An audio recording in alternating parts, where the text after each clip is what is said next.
spent 11 years believing I was the reason we couldn't have a child. Avery, please. You watched me go through treatments. You watched me blame myself. You watched me cry in doctors' offices. I never wanted you to suffer. But you knew. Knew what? You knew why we couldn't have a baby. Who told you? The same place that finally told you the truth. Avery.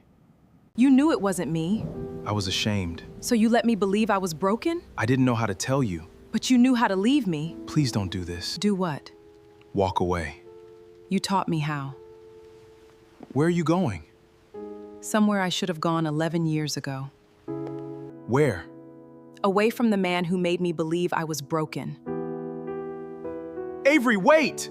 Goodbye, Dorian. At 8:17 on a Tuesday morning, Avery Sinclair watched the man she had loved for 11 years place divorce papers on their kitchen table. He didn't come home to ask for forgiveness. He didn't come home to save their marriage. He came home with a suitcase already packed, a wedding ring still on his finger, and one sentence that would make Avery question every year they had spent together. His mistress was pregnant, and he had decided that Avery was no longer part of his future. But what Avery didn't know that morning was that the pregnancy he was so certain about would eventually become the evidence that exposed everything he had been hiding. There was another truth, a truth that would force Avery to look back at the 11 years she had spent sacrificing for the man she loved, and realize that the woman he called his replacement had never been the real reason he left. The real reason was buried much deeper. And by the time Dorian Calloway discovered what that DNA test actually meant, the woman he had humiliated, abandoned, and expected to break had already begun building a life he could no longer control. Before we continue, tell us the city you're watching from. We love seeing where our stories are reaching around the world. And if emotional stories filled with love, betrayal, unexpected twists, and unforgettable endings are your kind of escape, hit that subscribe button so you never miss what's coming next. Now, let's see how this story unfolds. For 11 years, Avery Sinclair had believed that marriage meant standing beside someone even when life became difficult. She had married Dorian Calloway when they were both young enough to believe love could survive anything. At 36, Avery was composed, intelligent, and quietly ambitious, the kind of woman who could walk into a room full of powerful people and make them feel comfortable without ever needing to dominate the conversation. Dorian had always admired that about her. At least, that was what she believed. Their marriage had not begun with wealth or luxury. They had rented a tiny apartment above a bakery in Charlotte, shared one unreliable car, and celebrated their first anniversary with a homemade dinner because they could not afford a restaurant. Avery remembered those years with tenderness, because she had loved Dorian before the money, before the expensive house, before his name appeared in business magazines. What nobody saw was how much Avery had sacrificed to help Dorian become successful. When Dorian lost his first job, Avery covered the rent. When he decided to start a logistics company with almost no capital, Avery emptied the savings account she had built since college. When the company struggled during its first 2 years, she took extra consulting work and quietly paid household expenses so Dorian could keep every dollar inside the business. She never considered those sacrifices loans. She considered them investments in their future. Dorian often told people that he had built his company from nothing. What he rarely mentioned was the woman who had stood beside that nothing and kept it alive. By the time they reached their 10th anniversary, Dorian was worth millions. They lived in a beautiful gated property outside Atlanta, with tall windows, marble floors, and a driveway long enough for several cars. Avery had every material thing she once thought she wanted. But the one thing she could not buy was the child she and Dorian had spent years hoping for. Their struggle to become parents had changed the marriage slowly. At first, they faced it together. Then Dorian became impatient. Doctors found no clear explanation for why pregnancy had not happened. Avery went through consultations, procedures, medications, and months of emotional exhaustion. Dorian attended some appointments, but gradually he began attending fewer. Eventually, his disappointment became something much colder. Avery still remembered the night everything changed. She had been sitting at the edge of their bedroom, holding a medical report in her hands, trying not to cry. Dorian stood near the window and said something she would never forget. He told her that maybe some people were simply not meant to have the life they wanted. Avery had looked at him and asked whether he still wanted that life with her. Dorian did not answer immediately. That silence hurt more than any insult could have. Still, she stayed. She convinced herself that grief could make people say cruel things. She believed the man she married was still somewhere underneath the frustration. He was not. The first sign of another woman came in the form of a receipt Avery found inside Dorian's jacket. It was from an upscale restaurant downtown, a place where reservations were difficult to get, and where Avery and Dorian had celebrated their 5th anniversary. She asked him about it. Dorian said it was a business dinner. Avery wanted to believe him, so she did. A month later, she noticed that Dorian had started protecting his phone. He changed passwords. He carried it from room to room. He turned the screen face down whenever Avery entered. Then came the late meetings, the unexplained weekends, and the sudden interest in his appearance. Dorian had never been particularly concerned about clothing, but now he spent more time choosing shirts than Avery had seen him spend in years. Her name was Nadine Cross. Nadine was 29, worked as a senior events coordinator for one of Dorian's corporate partners, and had been introduced to him during a charity gala. Avery did not learn all of that immediately. What she first learned was much simpler and much more painful. Dorian was having an affair, and Nadine was pregnant. When Avery confronted him, she expected denial. Instead, Dorian looked almost relieved. He sat across from her in the study, his hands folded, his expression unusually calm. He told Avery that he had fallen in love with Nadine. He told her that the pregnancy had changed everything. He said he wanted a family, and he could no longer pretend their marriage was giving him the future he wanted. Avery listened without interrupting. She noticed something strange in herself during that conversation. She was devastated, but she was also watching the man in front of her, as if she had never met him before. Dorian told her that he was filing for divorce. Then he said the sentence that finally broke something inside her. He told Avery that Nadine had given him something Avery never could. For years, Avery had blamed herself for not becoming pregnant. She had wondered whether her body had failed her husband. She had endured treatments that left her exhausted because she believed motherhood was the missing piece of their marriage. Now Dorian was standing in front of her and using that deepest wound against her.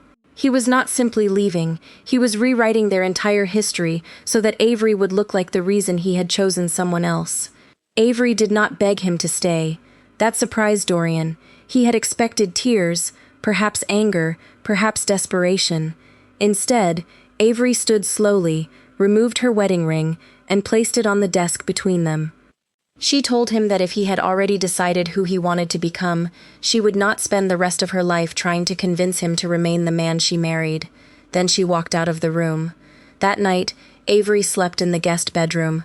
The following morning, Dorian left for Nadine's apartment. Within days, the humiliation became public.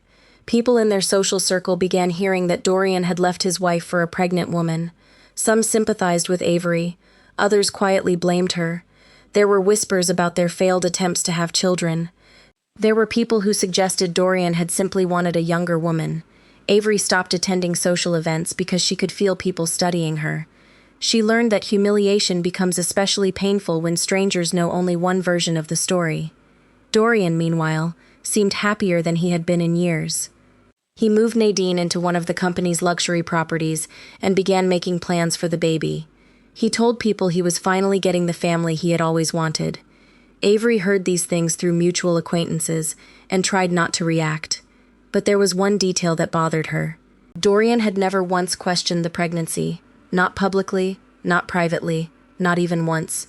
He simply accepted that Nadine's baby was his. Avery assumed that was because he trusted Nadine. She also assumed there was no reason for her to care. The marriage was ending. Her husband had chosen someone else.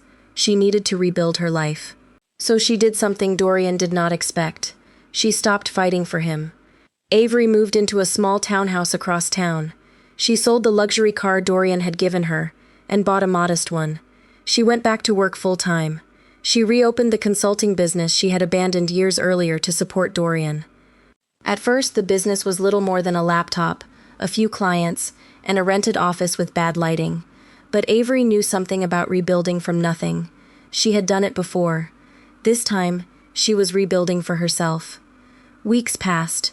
Then one afternoon, Avery received a letter from Dorian's attorney. The divorce settlement had been prepared. Dorian wanted a clean separation.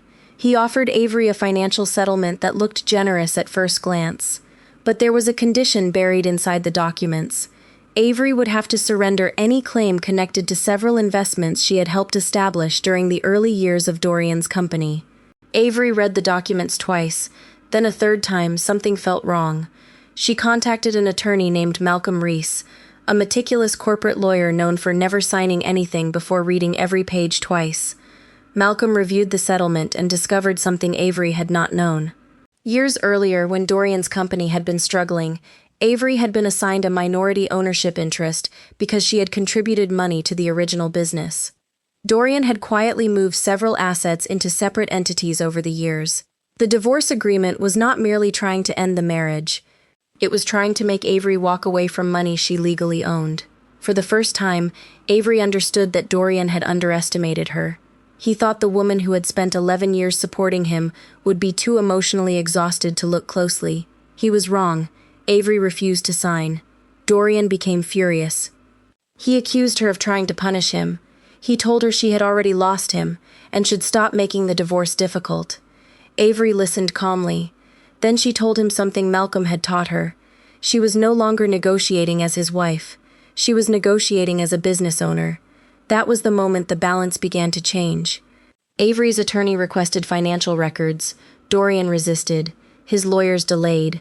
Documents disappeared. Some transactions appeared under companies Avery had never heard of. But Malcolm kept digging, and Avery kept working. Then, 3 weeks after Dorian announced Nadine's pregnancy, the call came. Avery was sitting in her office when Malcolm asked her to come to his firm. She knew immediately that something had happened. When Avery arrived, Malcolm placed a sealed envelope on the table. It was the DNA test. Dorian had finally taken one. The result was clear. He was not the biological father of Nadine's baby. For several seconds, Avery simply stared at the page.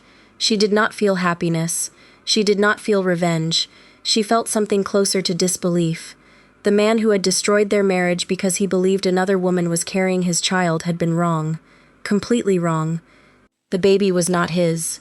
Dorian had apparently demanded the test after noticing inconsistencies in Nadine's pregnancy timeline. He had initially refused to believe anything was wrong, but the laboratory result had ended the argument. Nadine had lied. The child was not Dorian's. But that was only the first part of the story, because the DNA test contained another finding that nobody had expected. Dorian could not have fathered the baby, and according to medical records later obtained during the legal proceedings, he had known for years that he had a severe fertility issue. Avery learned that Dorian had undergone a medical procedure before they married. The procedure had left him with an extremely low probability of naturally fathering a child. His doctor had advised him to seek treatment if he wanted biological children. Dorian had never told Avery. Instead, he had allowed her to believe the problem was hers. For years, Avery had undergone painful treatments. She had blamed her body. She had cried in private. She had wondered what was wrong with her. And all that time, Dorian had possessed information that could have changed everything.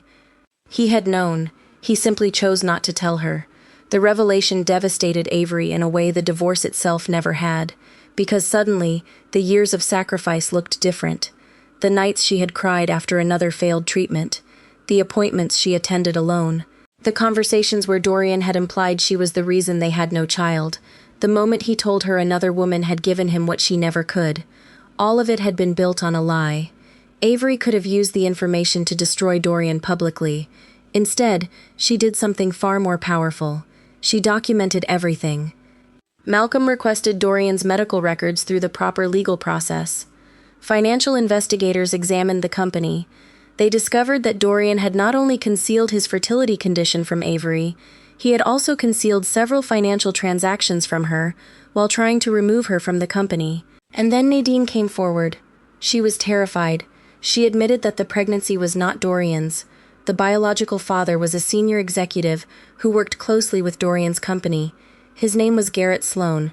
Garrett had been having an affair with Nadine for months before she became involved with Dorian. When Nadine discovered she was pregnant, she panicked. Garrett did not want the responsibility.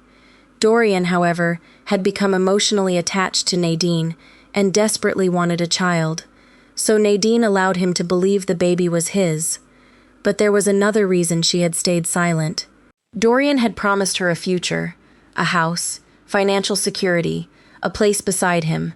Nadine believed that once Dorian divorced Avery, she would become the new Mrs. Calloway. She had underestimated something too.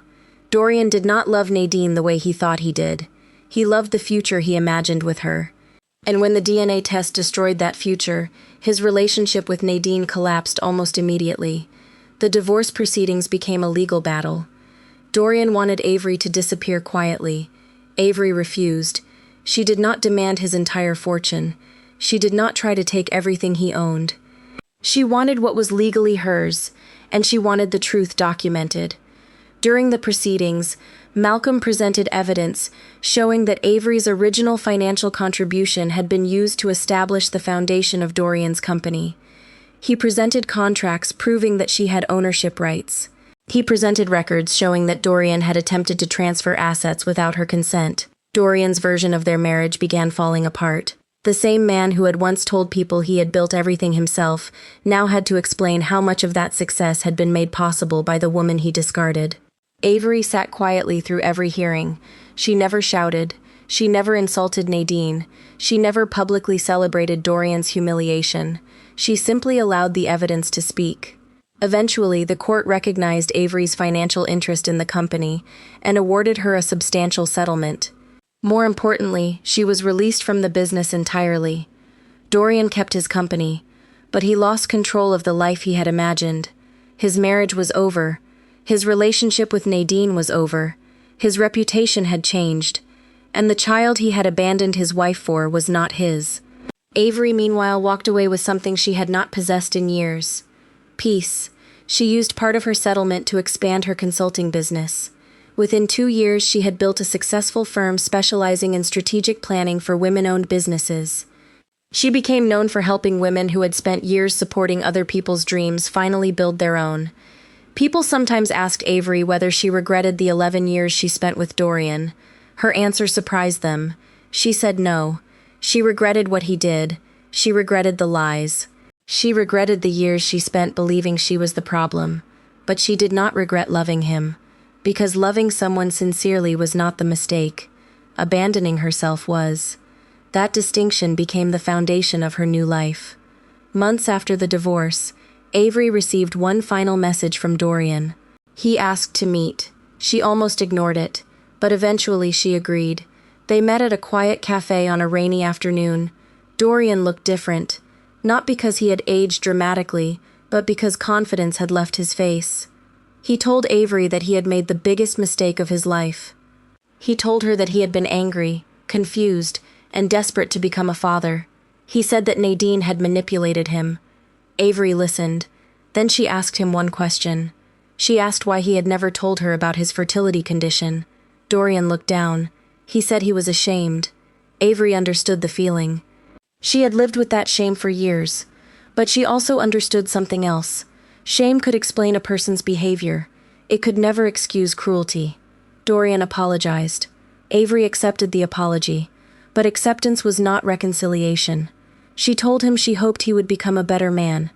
Then she stood up and walked away. That was the last time they ever spoke face to face. Dorian eventually sold part of his company and moved away from Atlanta.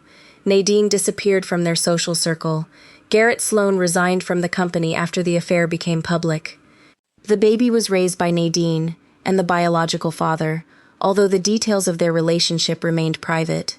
And Avery never remarried quickly. She took time to understand who she was without being somebody's wife. She traveled. She built her company. She reconnected with friends she had lost touch with. She began mentoring young women. And eventually, she adopted a little girl named Jocelyn. The first time Avery held Jocelyn, she realized something she had spent years misunderstanding. Motherhood had never been proof that she was worthy. Marriage had never been proof that she was worthy. Being chosen by a man had never been proof that she was worthy. She had been worthy before any of those things, and she would remain worthy after them. Years later, Avery was invited to speak at a women's leadership conference. More than 1,000 people sat in the audience. She told them about sacrifice, but she did not tell them to stop loving people. She told them to stop disappearing inside the lives of people they loved. She spoke about the danger of believing someone else's rejection is a verdict on your value. And she told them that sometimes the most painful ending is not the end of your life. It is the end of the version of your life you were too afraid to leave. Avery never told the audience every detail of her divorce. She did not need to. The people who knew the full story understood why she paused when she said that truth has a strange way of arriving. Sometimes it arrives through a conversation, sometimes through a document, sometimes through a DNA test sitting inside a sealed envelope. But when truth finally arrives, it does more than expose the person who lied. It gives the person who was deceived the opportunity to stop living inside the lie. Dorian had divorced Avery because he believed another woman was carrying his future. But the DNA test revealed that the future he had abandoned his marriage for was never his. And Avery discovered something even more important. Her future had never belonged to Dorian in the first place. It belonged to her. The cruelest part of Dorian's betrayal was not that he chose another woman. It was that he convinced Avery, for a time, that being rejected meant she was deficient. The most beautiful part of Avery's revenge was that she eventually stopped trying to prove him wrong. She simply became happy without him. That was the ending Dorian could never have imagined. He had wanted a younger woman. He had wanted a child. He had wanted a fresh beginning. But in his pursuit of a life that looked better from the outside, he destroyed the woman who had helped him build the life he already had. Avery lost a husband. Dorian lost the woman who had loved him before the money, before the reputation, and before the success. And sometimes, that is the part people fail to understand about betrayal. The person who leaves may believe they are taking something from you, but sometimes they are only removing themselves from a life they were no longer worthy of sharing. Avery's story did not end with Dorian apologizing. It did not end with Nadine suffering. It did not end with a courtroom victory. It ended much more quietly. One Sunday morning, years after the divorce, Avery sat on the porch of her home while Jocelyn played in the garden. The sunlight fell across the grass, the air was warm, and for the first time in years, Avery realized she was not waiting for anything. She was not waiting for Dorian to call. She was not waiting for an apology. She was not waiting for someone to choose her. She had already chosen herself. And that was the part of her story nobody could take away, because Dorian had once told Avery that another woman had given him something she never could. Years later, Avery understood the truth. She had not failed to give Dorian a family. She had given him loyalty when he had very little. She had given him money when his company was struggling. She had given him courage when he doubted himself. She had given him 11 years of her life, and when he decided that none of it was enough, Avery finally learned the most important lesson of all. Love should require sacrifice, but it should never require self-erasure. The DNA test proved that Dorian's new beginning was built on a lie. Avery's new beginning was built on the truth. And sometimes, the greatest revenge is not watching the person who hurt you lose everything.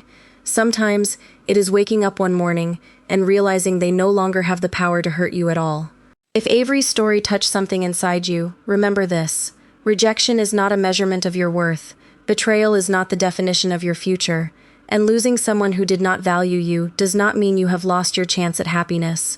Sometimes life removes people from our path, because the version of ourselves we are meant to become cannot survive in the life we were trying so desperately to preserve. And if you stayed until the end of Avery's story, tell us the city you're watching from in the comments.